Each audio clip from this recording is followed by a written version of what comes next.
The following was recorded in front of a live studio audience at the Studio 21 Podcast Cafe. This is the United Podcast Network.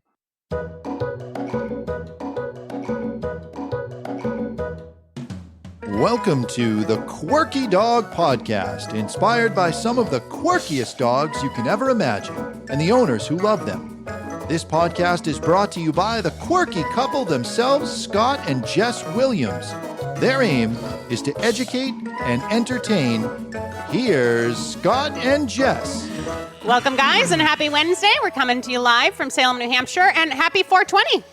Yeah, what does that mean, 420? It's a big day for weed. I don't know. I took a joint to the bench with Vital. Scott goes, you should bring a joint and smoke it on the podcast. April 20th. April New 20th. Hampshire, and it's a whole to-do. And it's also Wim Hof's birthday. That's true. This is actually interesting. This is interesting. So we wanted to do resilience today. So we're going to do the Brilliance of Resilience, but we're going to tie in Wim, and it happens to be his birthday. He's 63. But first, we're going to do the quirky tip of the day. We'll get into all the Wim and resilient crap later. Our quirky tip of the day, we were driving, what was it, yesterday in Elliott? Yes. And the car was like turning a corner, not very fast or anything else, but there was a dog like hanging out of it. And you said the dog like kind of stumbled or something happened. He was in the back seat. The window was completely down. He had his paws on the edge of the door, you know, where the window goes down. And as the lady turned, and he was on the outside of the turn, he lost his paw grip. So he kind of slid, and then he had to save himself and back in. But our quirky tip is it's getting warmer. Well, in some parts, it's always warm. But in this part of the country, it's starting to finally get warmer and feel springy. So if you let your dog out the window, do not let your dog fully hang out the window. Like a little bit of nose, a few inches is fine. But a lot of injuries occur this way. And we looked up some stats. You can't really find stats, but you were able to pull up videos left and right. Yeah, if you put in, a dog falling out of car window as a phrase in Google and then hit the video search, there was like a dozen immediately that came up of dogs falling out of the back cars.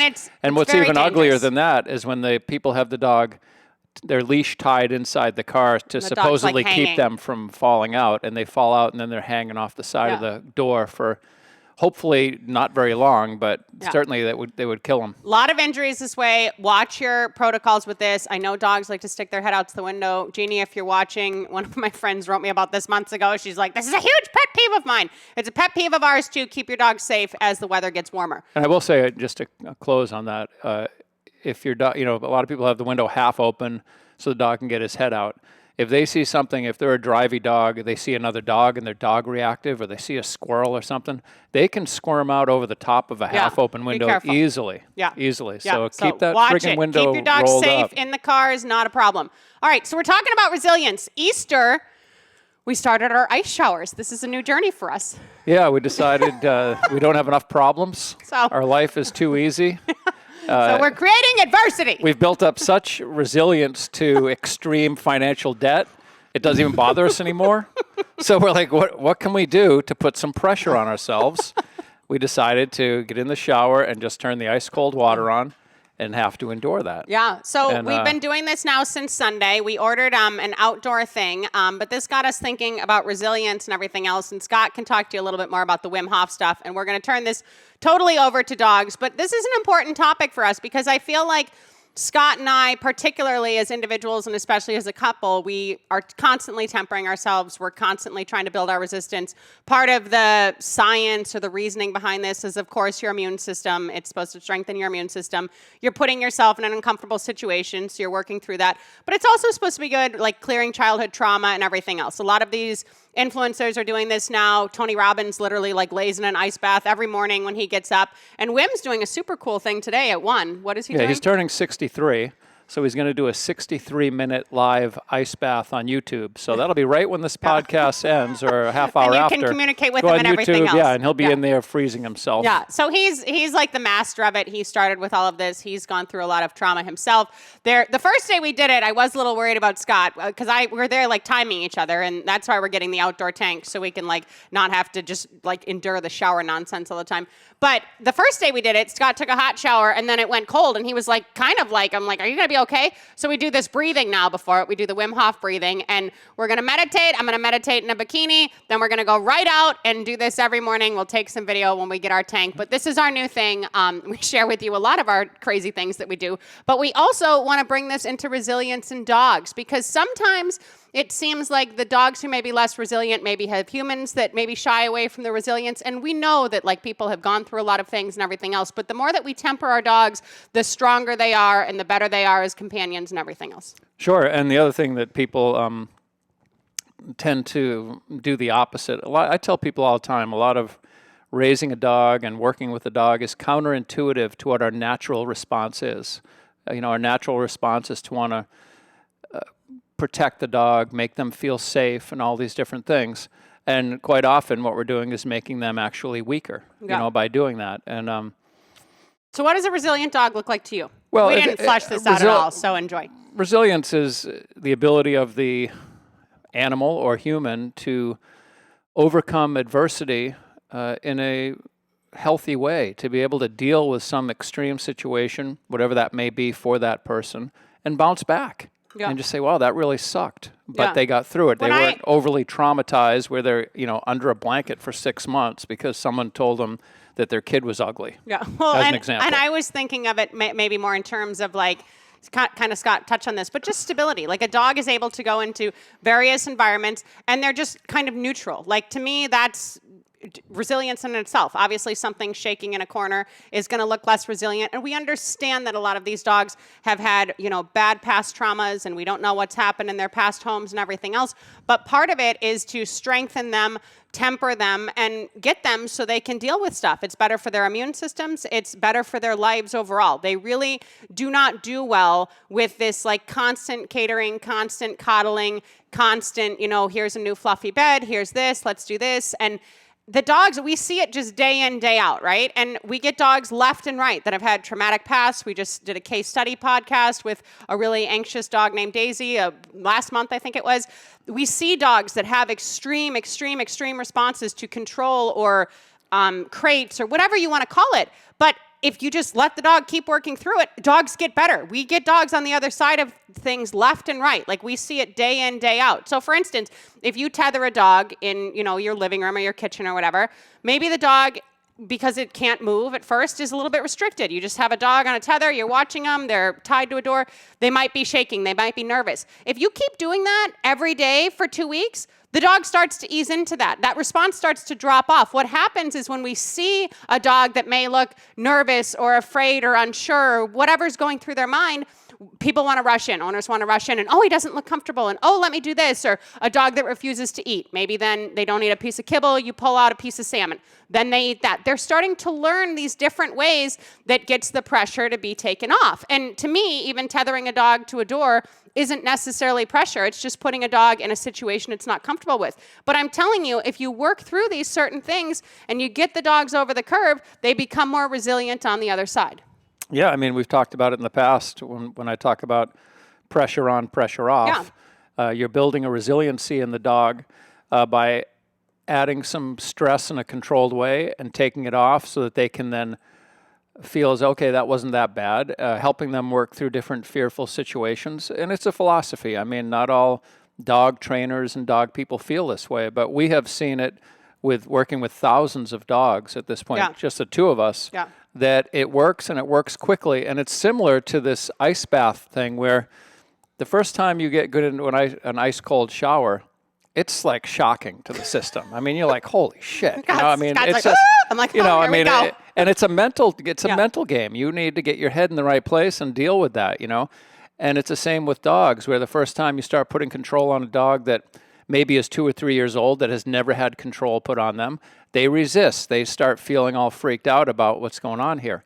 But by making them work through some things where they get to the other side of it and realize, it wasn't that bad, they're more likely to work with you again and again and again until it just becomes normal. Yeah, and for some specific examples. So I would say a common thing is sometimes dogs are fearful of trucks, right? Large trucks. And just where we live in Elliott, it seems to be that we have some major big trucks driving by at least once a walk when we take a pet dog for a walk. An Amazon truck is always coming by. An Amazon truck, but even there's some of those heavier trucks, like the dumpier trucks. I don't know. There's bigger trucks on our road. So that's a thing that the dogs are frequently seeing. We know that that's a trigger for them. So what most people or some people's thought process is, or first response is like, oh my God, get the dog away from the truck. Rush off the road, pick the dog up, whatever else.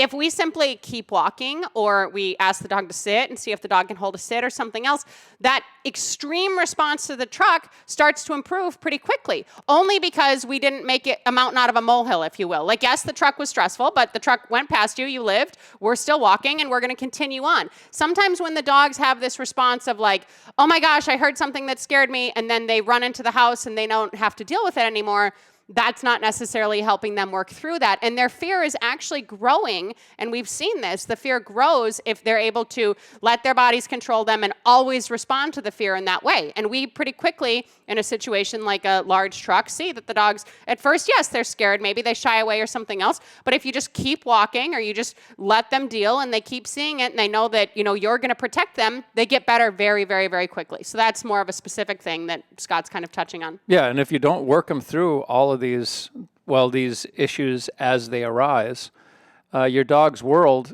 I tell everyone, the dog's world gets smaller and smaller, because if you're going to shy away from situations where there may be trucks, you're going to shy away from situations where maybe they're afraid of groups of people, or if they have issues with other dogs, so you never take them around any area where there may be other dogs, pretty soon you're doing nothing with the dog. You're just taking them out to pee, bringing them back in the house and keeping them in their little cocoon of safety. Yeah. And and then even that becomes traumatic for them. Yeah. Everything is traumatic. The more that we pile on coddling and comfort in a certain degree, sometimes the more debilitated we see these dogs become. And we're not trying to say this rudely. We're not trying to say this to put anyone down. We're not trying to put ourselves in a platform that we're looking down upon other people and we're better than you. We've gone through plenty of shit. Scott and I in our lives have plenty of our own trauma and plenty of our own things that we have dealt with, and we try to get better. We try to find tools and ways to make ourselves better, to make us better for our professional, clients, to make us better for the dogs that we work with, for our own family, for our own inner circle. Like, we keep finding different tools that help us. And we've gone through a myriad of things. And this ice bath thing is just a brand new thing, but it is just simply resilience. And Scott was saying, it's funny, like, if you're sitting there and you feel like, oh my gosh, I just lost my job and I don't have a lot of money and I have nothing to do, this is a very cheap way to just go and temper yourself a little bit. Like, you stand in a cold shower for 5 seconds, get out. The next day you do 10 seconds. When we get the outdoor tank, our goal is to do a minute each day, and we want to get up to 2 minutes each day, and we'll just keep doing that. That will be part of our routine, and we'll see what kind of benefits we get from that and everything else. And this is something similar to what we see with what you can do with your dogs. And it's not that, okay, your dog is afraid of something, so bring them where there's 100 of something, right? Like, your dog hates kids, so you bring the kids to preschool. We're not saying that, but don't shy away from things that your dog may be scared of. Those doors that open, like at Petco or whatever, the automatic doors, sometimes people see that as a trigger. So then they start to avoid these things. Like, no, when you see a trigger, see that there's a trigger, and then think, okay, what is my plan going to be to get my dog to overcome this, to work through this, to become more resilient in the face of this trigger, so fear isn't controlling our dogs? Because we're kind of in a little bit of a way becoming a nation where fear controls us. And I understand that there's a lot going on in the world, but if we're just constantly taking action based on fear and these fear tactics and everything else, and then we see our dogs doing the same thing, the resilience is lacking. That's just the bottom line. Yeah, I mean, when we're working with our dogs and with client dogs, ideally we have control of the triggers. So we're not walking into a situation that we can't control and then trying to work with a dog that is having a lot of fear response and all that stuff. It's nice when we can introduce or work dogs through certain situations in a controlled way, and then make it bigger. And like a door, these automatic doors at a Petco, that is something that we can control, because we know what's going to happen. We know that door is going to open, rather than a dog that maybe gets reactive when another dog runs up in its face and we can't control the other dog. That's a situation that would be a different approach. Controlled approaches, but not just shying away from it. All right, we're going to go to break, and when we get back, I'm going to talk to you about a dog we have in that kind of relates to some of this also. Does your dog lack self-control? Are you looking for some answers? Would you like your dog to be calmer? Does your dog lack confidence? Canine Mindshift. Enroll in a free course today. Simply go to caninemindshift.com. That's caninemindshift.com. All right, we're back. So I want to bring up a dog that we have in right now. We may do a podcast on this dog later, I'm not sure. But there's a dog that was going to a local vet, and the owner called because the dog couldn't get an exam until the dog was a year old because it didn't get to his like baseline comfort level in the vet's office. So, and then when the dog was a year old, they just had to fully medicate the dog so the dog could work through the handling and everything else. And honestly, if I was a parent, I'm not a biological parent. I've been, a step-parent type of role to Scott's 3 children for a decade now. But if I was a biological parent and I was bringing my baby into the pediatrician and it couldn't get examined, I'd be freaking pissed is the bottom line. So, it's concerning to me that this is even happening and this is even out there. This dog is quite normal, I would say. The dog does, it responds like a normal dog. They wanted to do a board and train with me, and I told them I wouldn't take the dog unless it was off the psychiatric medications. Jess and I just made that commitment to ourselves, and that we're not going to take dogs in that are heavily medicated to then try and do some obedience training with them. We want to see what the dog is like, without any medication in its body, and just see what the real dog is, So they said, okay, and when they told the vet they had to taper off of this medication, the vet was upset with them and told them, you shouldn't take the dog off medication, you shouldn't do this type of dog training.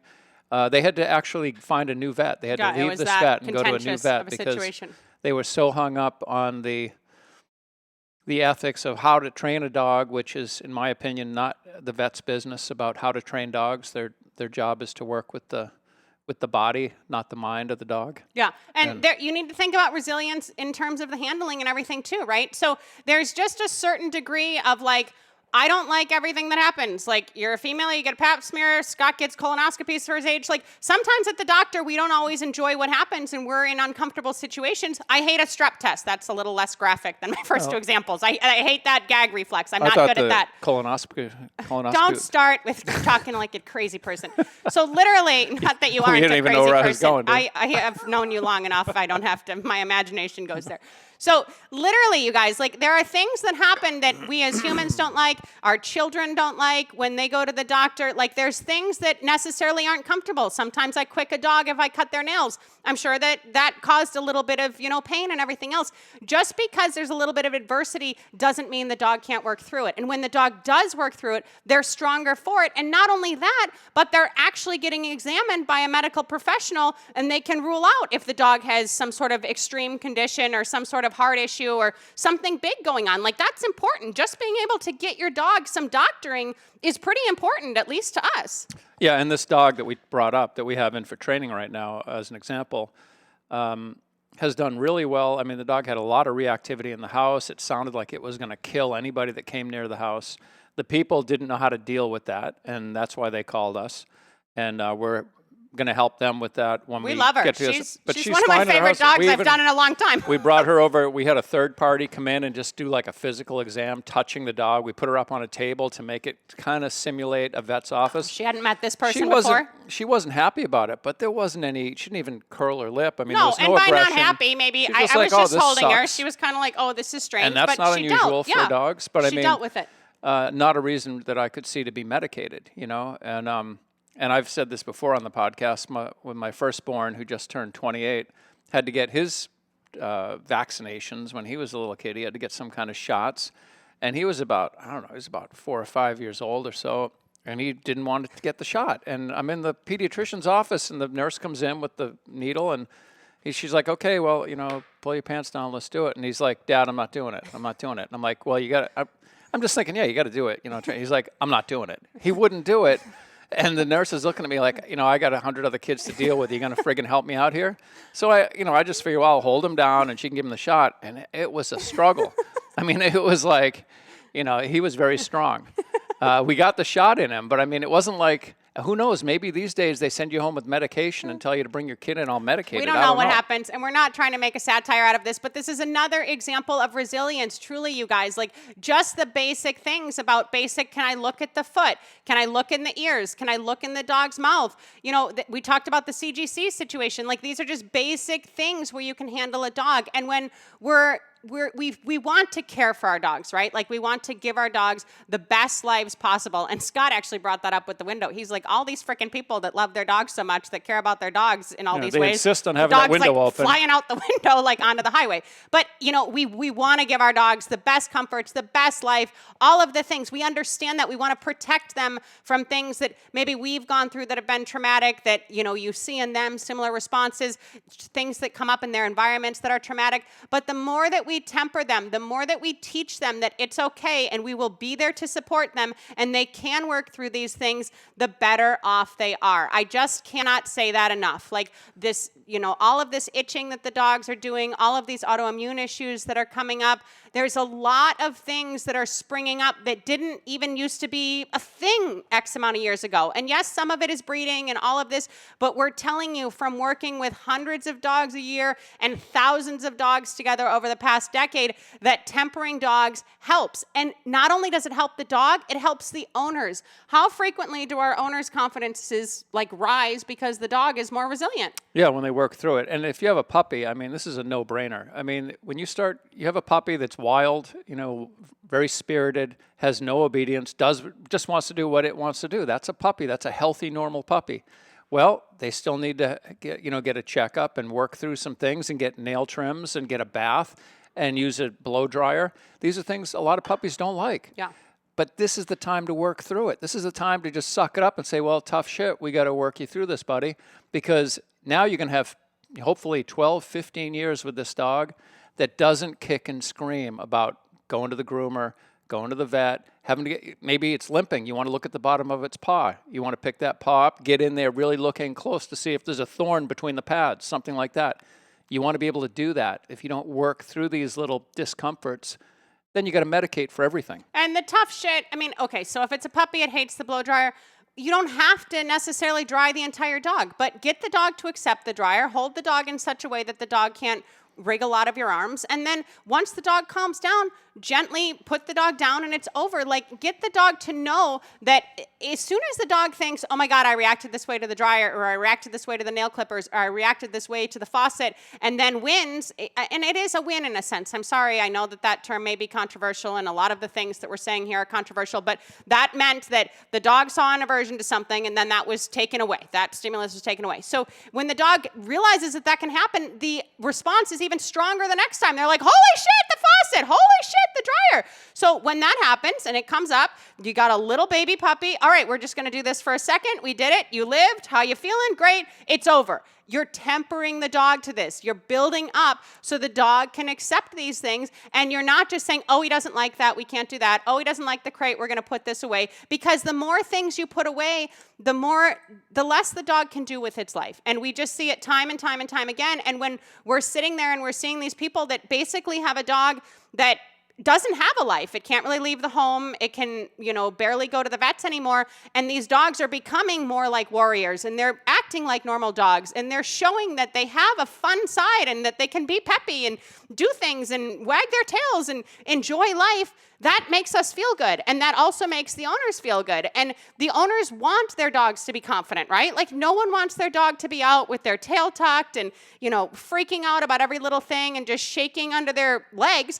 They want the dogs to be out and enjoy being out in the world. That's why we get dogs. We want our dogs to be happy. So the more that we show them it's going to be okay, the better things get. And just as a side note, if you live in the city and your dog has a really, really, really hard time going out in the city right now, one thing I would say and that I would recommend is get your dog in the car and go to like a park. Like, go to a situation that isn't as intense as the city, because especially if you get a rescue, and I'm thinking like, downtown Boston and everything else, because it's a very different situation living in the suburbs of Boston or in the city proper. If you have a dog that has these triggers or that never could get out of the house, go somewhere that's less stimulating and build the dog up there before you just flood the dog in. Okay, you got to pee out here and you got to do this out here and everything else. It's better that the dog leaves the house and starts to get accustomed to the outdoors than, has to deal with so much at once. Because I do understand that some people who listen live in areas that there is a lot going on, and it's not just one truck passing on a road in Elliott, Maine. It's like, it's craziness. I understand that. Yeah. I would say that the two professions that seem to really excel as clients are elementary school teachers and nurses. That's true. Those two, the nurses love protocols. They deal with protocols at work every day. So when you lay out homework for them, they're like, okay, boom, boom, boom. They're writing it down and they're just checking off the boxes. And the elementary school teachers are seeing this firsthand with their kids. Everything I'm telling them, they're like, this is exactly what I'm trying to do with my kids at school. Yeah. Because the first thing I say is, kindergartners don't want to sit in a chair and draw the letter A on a nice sunny day. They all want to go out and play in the playground. That's what they want to do. That's what they naturally want to do. We have to condition them to sit in the damn chair, drink some warm milk at 10 in the morning, and keep doing this crap. And then Did you have warm milk in elementary school? In kindergarten, yeah, they brought us like a little, the crate, milk crate. I don't think they do that anymore. And we'd wait. That milk would come at 8:30. We get to drink it at 10 when it was nice and warm, make you want to throw up. You guys had medicated warm milk. I don't know what used to do. They should have. But the point is, we were conditioned to it for better or worse because that's what society in this country wants for their kids, and we all learn to deal with it. Yeah, and that's interesting that Scott brings that up, and that is true. Like, those two professions normally do pretty well. Those are also people that are extremely resilient, right? Like teachers and nurses, especially through the pandemic and everything else, like they have to be resilient to be able to go in every freaking day and suit up and deal with the things that they're dealing with and the personalities they're dealing with and parents. Everything else. Yeah, I mean, it happens. And the fallout that maybe the lack of parenting is coming through the kids in school. Like they are stepping up and showing resilience. So when you're seeing a situation or a problem or something else and you want to protect your dog from it, just think about, am I creating resilience in my dog? And I'm not saying that every dog has to act like, a dog that's ready to walk into a military setup and they're just strong and they are tempered to every situation. Our dogs have fear. Our dogs have triggers. We know that. We introduce them in certain ways and we're very responsible with how we deal with that. But we want our dogs to be stable in pretty much any environment they go into. And for the most part, they are, and we know how to set them up for success in that and make them feel good in that. So please, if you're concerned because the dog stops eating because they're out of the house, they're at the pet store, or they're not eating at the vet or something else, that doesn't mean that they shouldn't be at the pet store anymore. Then you just don't use food. The dog can still be out and about. Let them start to assimilate on their own terms and in their own ways, rather than everything is supposed to look the exact same as it does in your kitchen in a foreign environment, because it doesn't at first necessarily, especially if you got a rescue. And yes, some of these rescues, maybe they were abused, maybe they've had very traumatic situations in the shelter. We're not necessarily sure of the exact stories. Dogs can't journal and they can't tell us exactly what happened.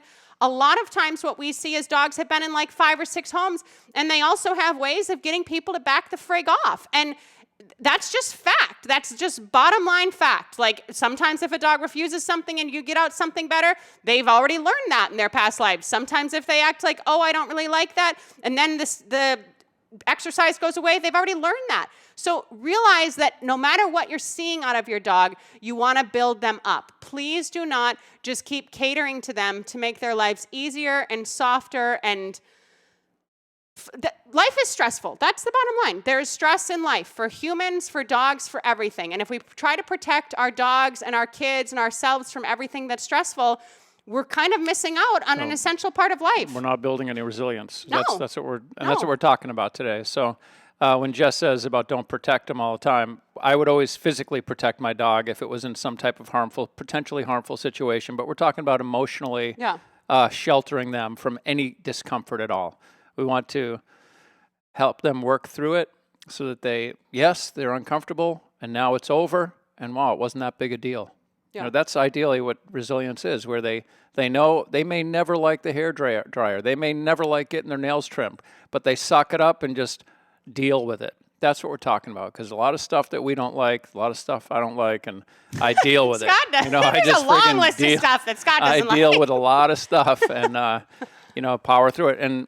And that's kind of like, Jess mentioned it this morning when I was in the shower. She's timing me, and I'm in an ice cold shower. And she said, whenever I find something I don't like, I dive right into it. And it happened with the salt water tank, the float tank. I did this float tank thing, which was supposed to be, just this incredible experience. And it sucked. I didn't really like it. But the way I dealt with that was I started doing it a lot. We went and bought a float tank. It's like, I'm not comfortable with this. I want to work through it. I want to be better. I want to get to the other side of this. I want to actually enjoy this experience.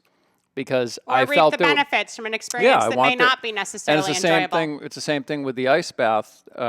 There's a lot of physical. It's documented scientifically that there's a lot of health benefits to taking this ice bath. You're building resilience in your immune system. You're building all kinds of things in your body, which, I just turned 60 last month. I want to be stronger. I'm not ready to throw the towel in on my physical life and say, well, I'm an old man now. What the fuck? I'm just going to eat sweets and drink and smoke cigars until I'm dead. Yeah.